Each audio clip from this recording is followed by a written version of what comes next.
Oh hey, what's happening there YouTube? It's Brian House here for Housework, and today we are going to be making this knife. Now I know what you're saying to yourself. You're like, Brian, you don't make knife making videos anymore. You make grinder videos, and that's partially true, but this is for a challenge.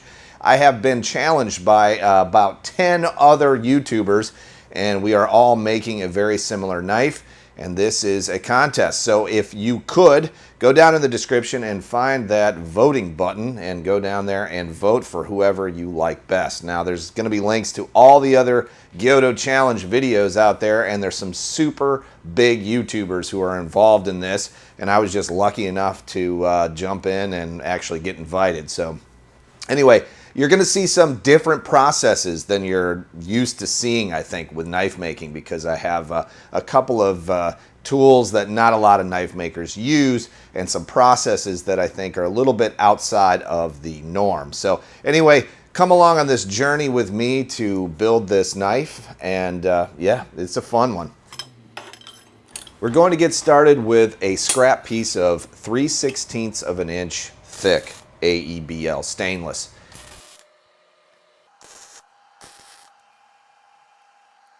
We're going to be heating it up using an induction forge and then hand hammering it down. Now, if you're not familiar with what an induction forge is, it essentially uses magnets and electricity to excite the molecules, similar to an induction cooktop stove. If you'd like to learn more about that, I'll put a link down in the description to an induction forge Facebook group, and also a link to the forge that I bought on Amazon. As you can see, we're getting that beautiful hand hammered finish, and we're also thinning it out quite a bit. I've been working on this now for about 30 minutes. It goes pretty fast. The induction forge, the way I like to do it, is heat up a section about 2 to 3 inches and then work that, and then work my way down towards the end. This end tends to get hotter faster just because there's more surface area over here. So you want to just be careful of that when you're working with an induction forge. Also, I tend to do a forge out a distal taper. So as I'm working, I'm trying to make the end here about halfway down the blade a little bit thinner than the rest. So just trying to gradually taper it down towards the tip. Also, while I'm forging, I always have my IsoTunes headset on just to protect my ears from the sound. And I'm listening to Knife Talk. Jeff Mareko and what's his name? Craig? Yeah, Craig Lockwood. They are all talking about different processes in making knives. So if you want to listen to something while you're working, grab yourself some IsoTunes headphones at isotunes.com and then listen to Knife Talk. Oh, and also the Work For It podcast, which is our podcast right here on the Makery Network. Okay, we've got the look that we want now, and the thin, it's a little bit more thin than I'd like, but you know, taking it down to this thickness is not too tough. Working with AEBL stainless, one of the things you really want to pay attention to is how straight it is when you put it into the oven to normalize it and heat treat it. Because I beat this up so much, I'm going to go ahead and normalize it, and then after we profile it, we'll normalize it, and then we'll throw it in the oven and heat treat it. Now, I've been working on an extensive experimentation process to try to figure out how to keep some of this dark look on a stainless steel blade after heat treat, and I'll show you that in a little bit, but I think I've come up with a pretty decent solution for that. So now, let's take this over to the Langmuir Systems Crossfire Pro and cut it out on the plasma table.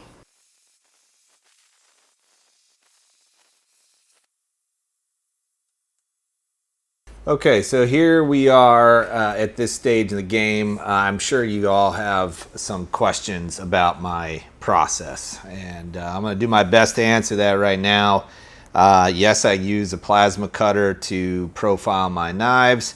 Yes, I am forging with a hammer and heat stainless steel, and no, I'm not concerned about stress or cracking or anything. I've made numerous versions of this knife with these processes, and they always tend to come out fantastic, right around 61 HRC, even without cryo. AEBL is really a pleasure to work with. It does have a tendency to warp, so you do want to make sure that you're as straight as possible before going into heat treatment. But yeah, it's really a pleasure to work with this steel. I really enjoy it. It was intimidating initially. I thought that I would have a lot of issues with warping, and I did until I figured that all out. Essentially, grinding these blades, you're going to need to make sure that you do it evenly. You know, so wherever you apply heat to one side, you're always going to want to apply heat to the other side. Whether that be heat in the form of flame, induction forge, or friction through grinding. So anyhow, you saw me grinding off the top here, and wherever the plasma torch cuts, you're going to have a heat affected zone. So that gets ground away, and that's just done with a 100 grit belt on the Revolution 2x72 belt grinder that we manufacture here. And then we're going to go through the heat treatment process. And I do AEBL a little differently than most people. I actually oil quench first for about 5 seconds, and then it goes into aluminum plates for the remainder of the quench process. All right, this is my Paragon kiln. I really like it. I've got it set up for an argon flood system. This comes from Paragon, so I will not be wrapping the blade in stainless steel foil. A lot of people wrap their blades in foil. With the argon flood, it's just not necessary, and it also gives the surface a little bit more carbon buildup, which is actually the look I'm trying to achieve here. So no stainless foil. Going to throw it in, get it to 1975, and then the system will drop down to 1940 for 15 minutes. It will oil quench for 5 seconds, and then throw it in some aluminum plate quench for the remainder of the quench. All right, let's take a look. You see very little carbon came off of the knife. Very little carbon buildup at all. So that's a success. Let's clean it up and see what we got.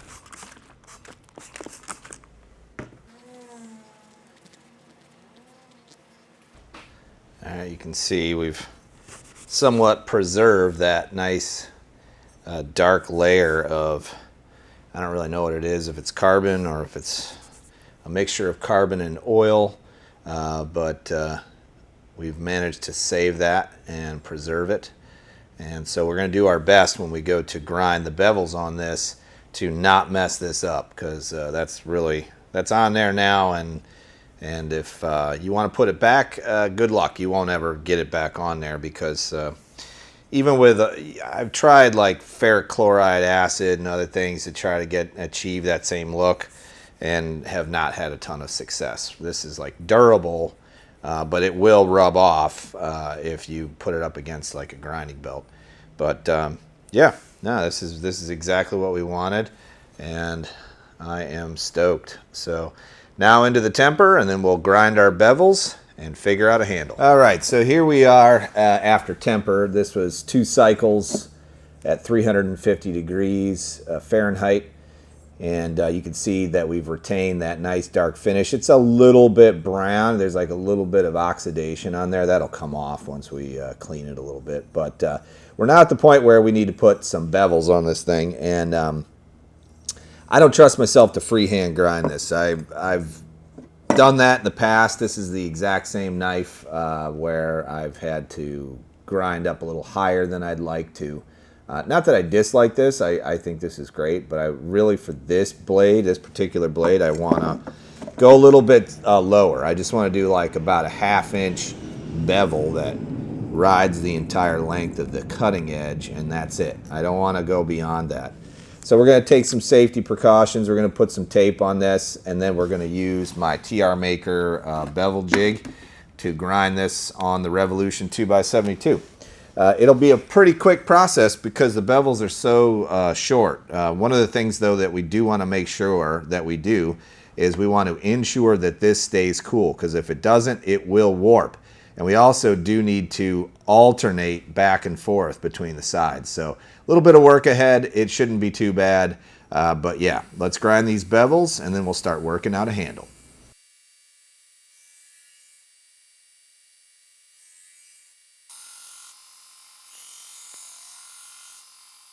Okay, so here we are. This is where we're at with it. This is the belt progression on this is starting off with a 36 grit and then up to a 40 grit, kind of a worn out Cubitron belt that I kind of keep around for stuff like this. And then up to a 100 grit ceramic.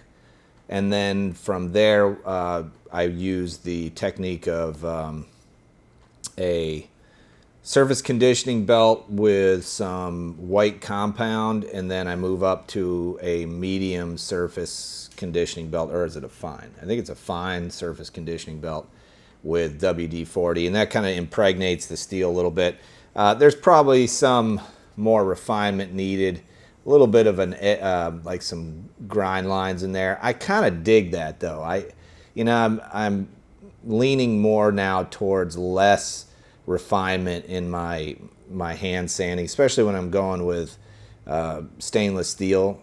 I find that it's not necessary because it won't corrode, and I dig the little groove lines and everything in there. There's no edge on this yet. It's pretty thin, just a little bit of a warp in here, so I'm going to throw it back in temper for an hour, clamp down just to straighten it out, and then we'll start working on the handle.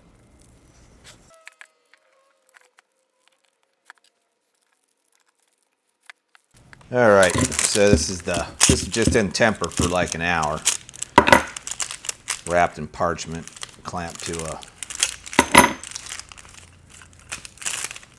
piece of 3/8.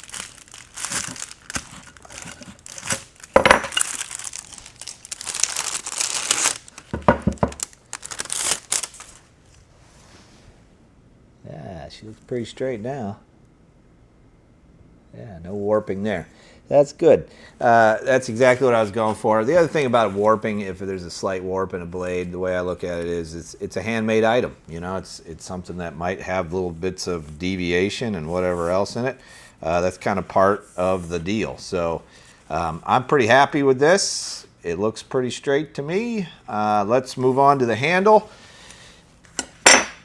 I've got a piece of buckeyed burl that's stabilized in black and teal resin.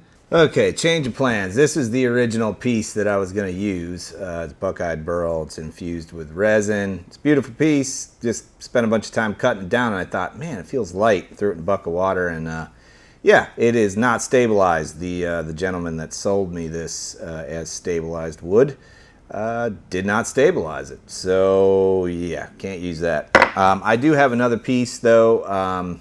It's small. It's actually quite. I wish it was a little bigger. I wish I had more meat to it like this one. But I think if I'm careful, I can definitely make this work. This is going to be fine. I'll have to cut it down a little bit lengthwise, but yeah, I think this will be fine. This is definitely stabilized. If you ever wonder about stabilized wood, whether or not it's stabilized or not, you can throw it in a bucket of water and it will sink. If it's stabilized, it will float if it is not. This one did float. Not a huge deal. I can stabilize it myself, but that's why I paid so much money for these blocks of wood, so that I didn't actually have to do that. But hey, you know what? We roll with the punches. I don't have time to stabilize it now. The contest is in a few days. Did I mention there's a contest involved here? This is the whole reason I'm actually making this.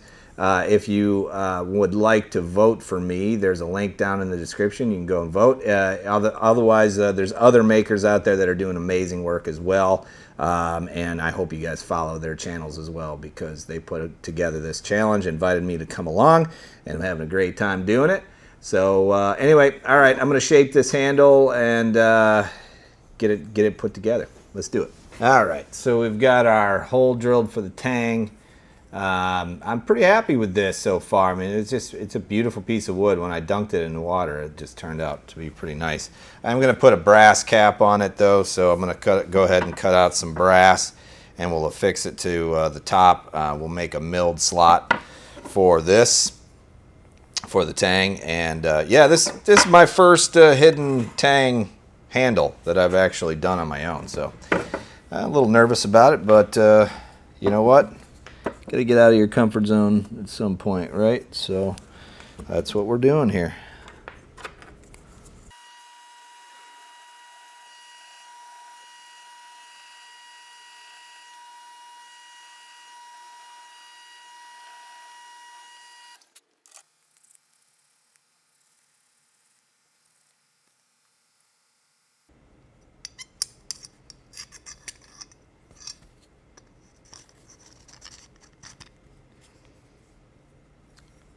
Well, this is exciting.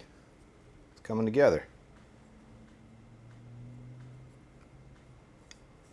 I'm going to do a traditional burn-in for that last 1/8 inch. So I'm going to warm up the tang and then place it using heat.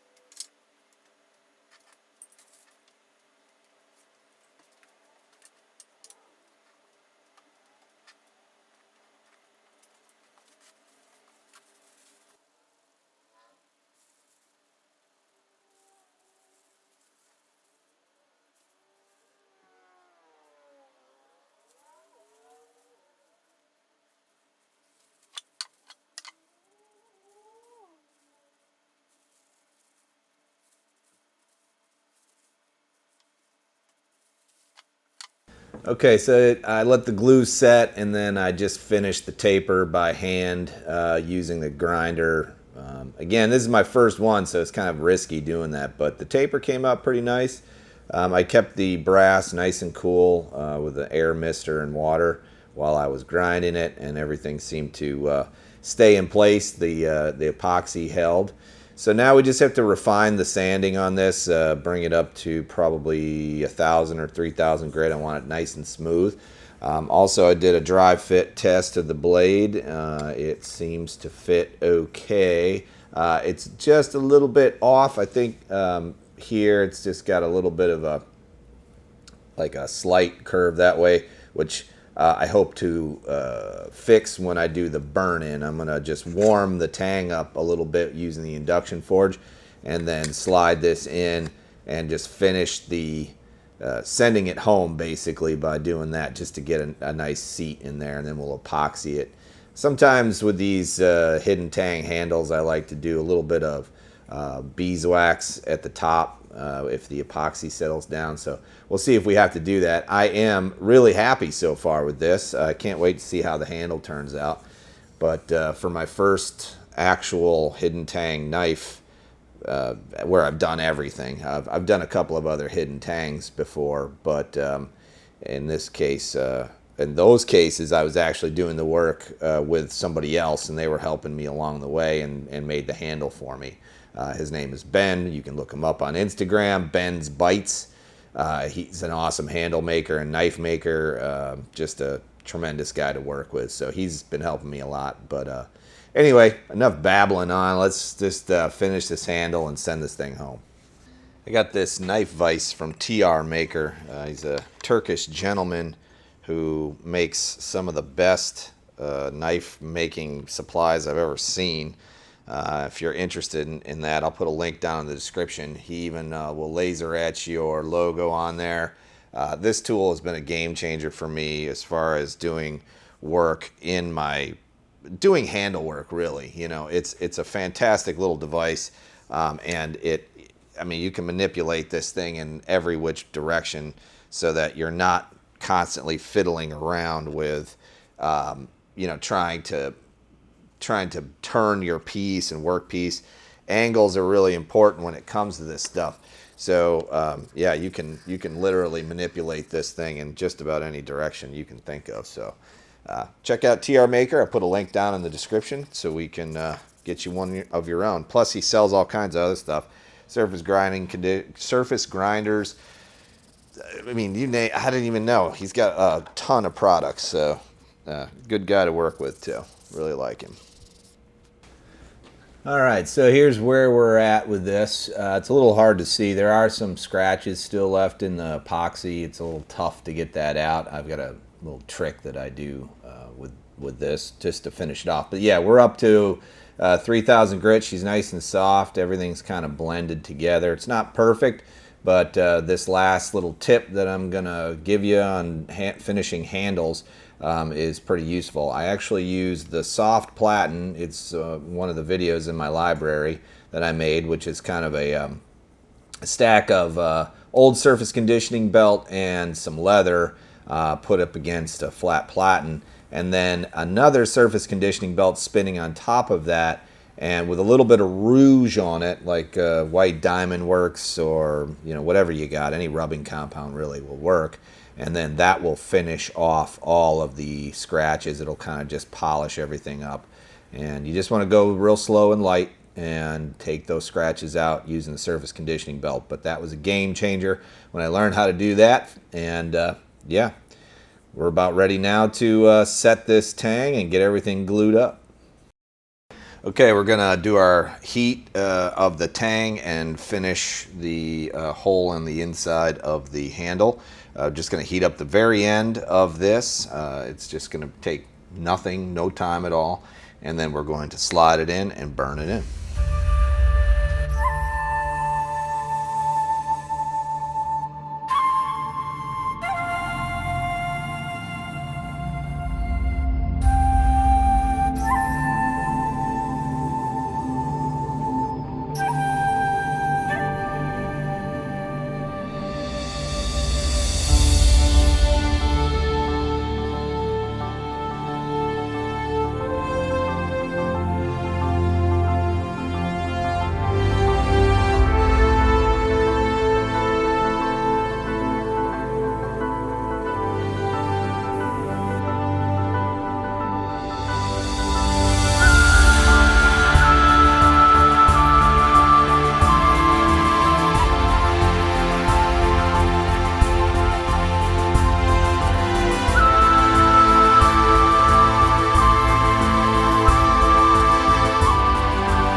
Journey to becoming a master craftsman is never complete.